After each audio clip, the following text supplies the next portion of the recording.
Hola gente, ¿cómo están? Bueno, hoy vamos a hablar del tema Estado y Gobierno. La clase va a ser en este formato. Y vamos a empezar primero por definir lo que es el Estado. El Estado muchas veces nosotros lo confundimos cuando hablamos, lo confundimos con lo que son las instituciones de gobierno. Uno piensa en el Estado y no sé, piensa en el presidente, piensa en los jueces. Y no, la verdad que el Estado es mucho más que esa representación que comúnmente solemos hacer. El Estado va a ser la máxima manifestación de la institucionalización de la política. ¿Qué quiere decir esto? Que el Estado es una institución y a la vez es una idea, porque más allá de los elementos visibles que puede llegar a tener el Estado, es una idea que nos subyace, que es superior a todos, superior incluso que el gobierno, superior a las personas, superior a los derechos. El Estado, en última instancia, tiene que ser garante de esos derechos. Este estado que nosotros vamos a definir en esta clase tiene su surgimiento durante la modernidad, en el siglo XVII aproximadamente, es cuando se pasa de una forma de organización feudal en la Edad Media a una forma moderna, que es la aparición del Estado. Muchos lo consideran como Estado-nación, Estado burgués, porque va aparejado con el surgimiento de los derechos individuales, de los derechos de comercialización, los derechos burgueses, que básicamente es la defensa de la libertad. Bueno, acá en un principio definimos Estado así, como la máxima manifestación de la institucionalización de la política. Siguiendo, para definir este Estado, porque tiene que tener elementos claros para poder decir cuándo hay un Estado y cuándo no hay, tenemos que primero tener un territorio. Pensemos en Argentina. ¿Argentina tiene territorio delimitado? Sí. ¿Tiene fronteras marcadas? Sí. Listo. Cumple uno de los elementos. Tiene que haber poder, que como estuvimos viendo anteriormente, es una forma de ejercer coacción, una forma de obligar a otra persona, a otra institución, a hacer determinadas cosas o a no hacer. Ahora, también esto está relacionado con tener el monopolio legítimo de la fuerza. ¿Qué quiere decir esto? Es tener la fuerza legitimada. Como vimos en las clases anteriores, es tener la fuerza aceptada, que la gente acepte la existencia de este Estado y reconozca en su inconsciente que el Estado tiene poder y tiene que acatarlo. Y por último, vamos a hablar de lo que es la población. Obviamente, para que no sirve de nada tener un territorio, tener poder, si no tenés sobre quién ejercerlo.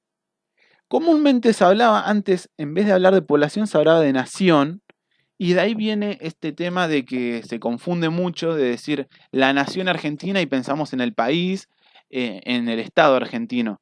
Y no, viene de que antes, siglo XVII, siglo XVIII, las comunidades pertenecían a una misma nación.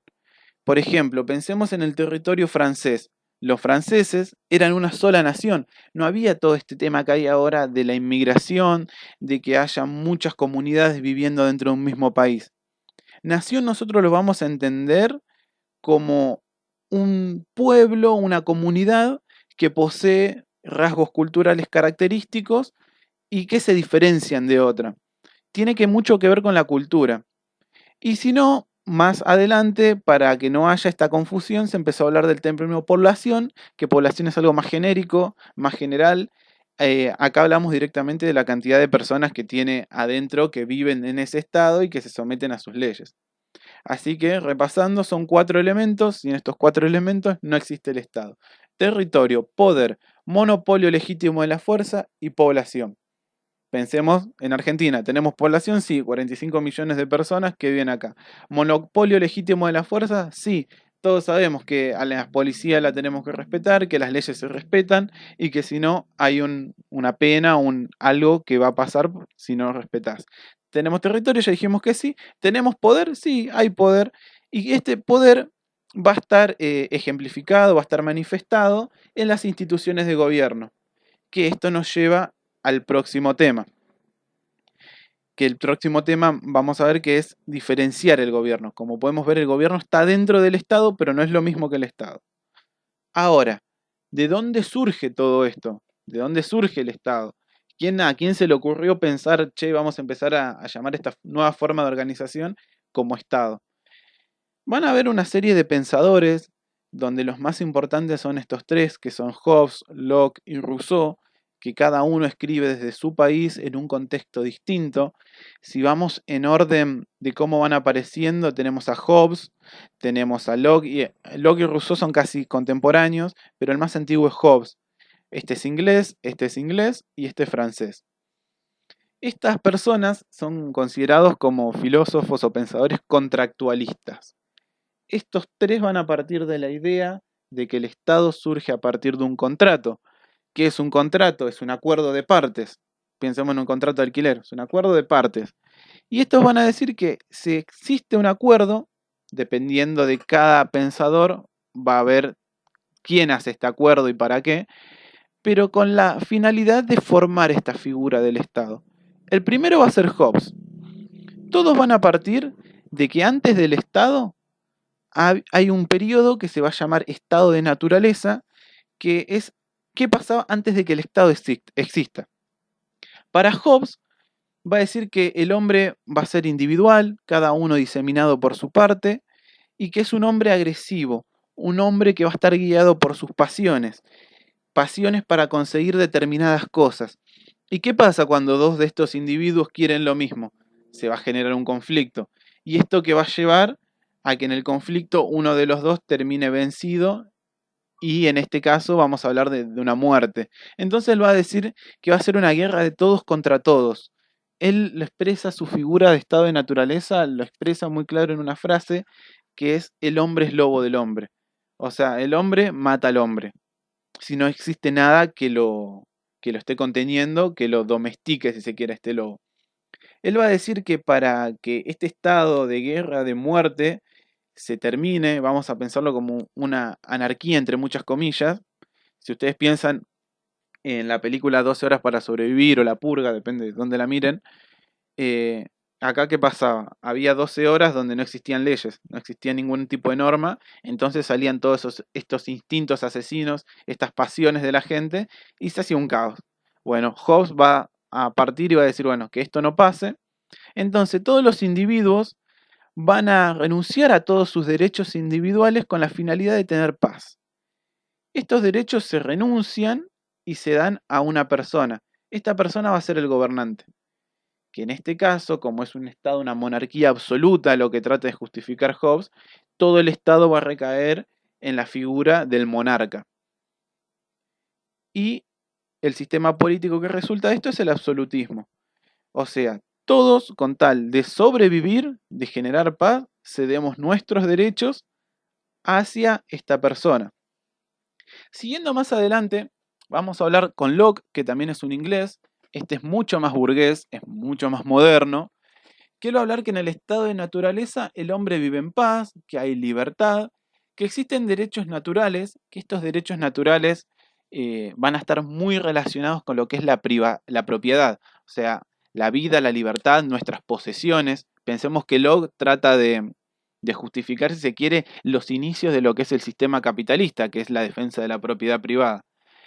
Locke va a decir que el contrato va a ser entre individuos y un gobernante, y lo único que se va a ceder acá, a diferencia de Hobbes, que se cedían todos los derechos, acá solamente se cede el derecho de legislar y castigar.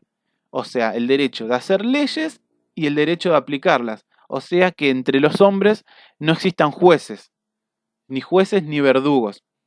Si lo pensamos ahora, cederíamos solamente el poder legislativo y el poder judicial. La finalidad de este contrato social para Locke va a ser la protección de los derechos de la propiedad privada, de los derechos de los burgueses. Y esto va a conllevar a que exista un sistema liberalista, donde todos los individuos van a conservar sus derechos, salvo algunos que son los tendientes a regular los conflictos que se puedan llegar a producir por tras de la propiedad. Después tenemos el siguiente, que es francés, que es Rousseau, que él va a escribir un libro que se llama El contrato social, que él va a decir que en este estado de naturaleza los individuos son buenos. Van a tener sus derechos naturales, que son los de preservar la vida. Es un estado de paz, que en este estado, si bien el hombre es bueno, va a tener dificultades para sobrevivir. Entonces, con el avance de la ciencia y la técnica, el avance de la razón, se empiezan a generar sociedades cada vez más complejas. Y lo que va a decir Rousseau es que estas sociedades nuevas que van evolucionando van a empezar a generar desigualdad. Y por tras de esta desigualdad va a haber conflictos. Y para tratar de solucionar estos conflictos, los individuos tienen que hacer un contrato.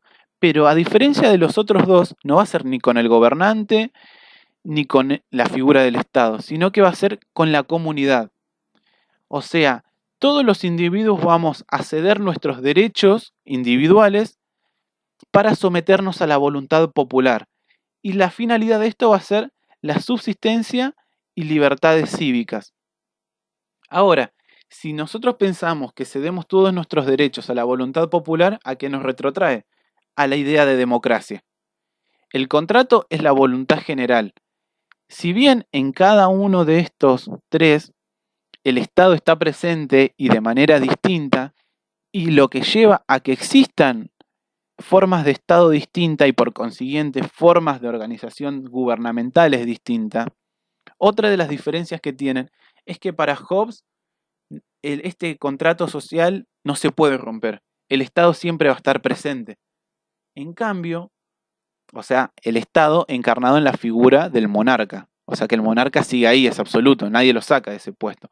En cambio, para Locke va a decir que en este caso el gobernante sí se puede retirar en el caso de que no cumpla sus funciones. Así que agarramos y lo sacamos. Pero la figura del Estado, esta cosa de ceder algunos derechos para mantener las libertades y mantener la subsistencia, no se elimina. Podemos cambiar el gobierno, pero el Estado va a seguir estando presente ahí. Para Rousseau va a ser prácticamente lo mismo. Podemos cambiar el gobierno, pero la voluntad popular de sobrevivir y de darle nuestros derechos a esta idea superior del Estado va a quedar. Por eso decíamos al principio que si bien el Estado tiene una serie de instituciones, es una idea que está más allá. Ahora, para seguir, nosotros dijimos que dependiendo del tipo de Estado, de qué quiera proteger este Estado, va a haber instituciones distintas. Estas instituciones son las instituciones de gobierno. Por gobierno, que viene de la palabra griega kubernao, que significa el timón del barco, o sea, la idea de dirigir, de guiar, el gobierno tiene esta función, es la administración y la dirección del Estado. Si bien el Estado es la idea, el gobierno es la manera de llevarla a cabo. O sea, va a ser la parte visible. Y dependiendo de qué tipo de instituciones existan y quiénes detenten el poder de estas instituciones, el gobierno va a variar. Hay muchas formas de gobierno. Las clásicas, las que pensaron los antiguos pensadores, son la monarquía, la aristocracia, la república, la democracia, la oligarquía y la tiranía. Y cada una va a variar según qué defiendan y quiénes detenten el poder. Por ejemplo, en la monarquía, el poder y las instituciones la detenta la figura del rey. En la aristocracia lo van a detentar los más aptos, los ciudadanos más aptos. En la república es el gobierno de todos. Nosotros vamos a detentar ese poder. Y después tenemos distintos puntos intermedios. Pensemos que estos son formas puras, que no se mantienen exactamente igual en todos lados. Entonces tenemos que pensar así, por ejemplo, de la aristocracia, que dijimos que era el gobierno de los mejores, los griegos, por ejemplo, ellos creían en la aristocracia, que eran los mejores, eran los que tenían que gobernar. Una forma deformada, valga la redundancia, sería la oligarquía, que es solamente un grupo selecto, excluyente, el que gobierna.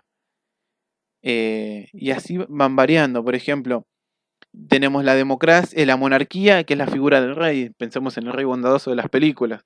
Pero cuando vamos al plano más real y vemos que existe abuso de poder por parte de este rey, ya esto se va a convertir en una tiranía.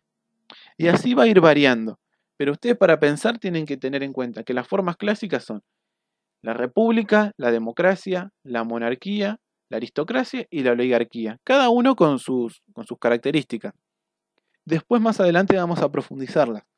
Pero tienen que tener en cuenta esto, que existen diferentes formas de gobierno dependiendo de qué tipo de Estado, de qué tipo de idea de Estado se quiera defender. Para ir cerrando este pequeño videíto que, bueno, se hizo un poco largo, tenemos acá. La nación va a ser un conjunto de personas. Tenemos leyes, territorio y las instituciones de gobierno. Y todo esto va a estar englobado en la figura del Estado. ¿Ven? El Estado engloba todo, pero es algo distinto. Piénsenlo como que fueran distintas capas que llevan a uno mismo. Una especie de cebolla institucional. En la parte más al fondo, la parte más baja, va a estar la idea de nación. Al revés, perdonen. En la parte más central va a estar la idea de Estado. Y después tenemos distintas capas que son lo que se ve a simple vista. Que ahí tenemos las leyes que van a representar el poder, el gobierno, el territorio, la población. Bueno, espero que les haya servido y al final van a tener una especie de guía con material teórico que va a volver a retomar todo esto que les estoy diciendo y con unas actividades que, bueno, cualquier cosa me preguntan. Así que nos estamos viendo, gente.